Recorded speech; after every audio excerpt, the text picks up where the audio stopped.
Nước Mỹ lúc này cũng đang phát triển F-47, loại máy bay chiến đấu thế hệ mới hiện đại nhất thế giới.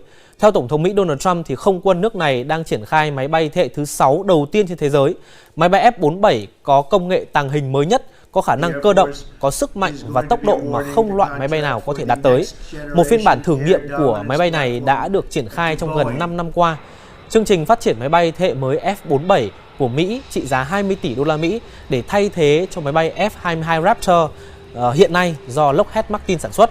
Máy bay chiến đấu F-47 sẽ có khả năng tác chiến cùng với các loại máy bay không người lái khác.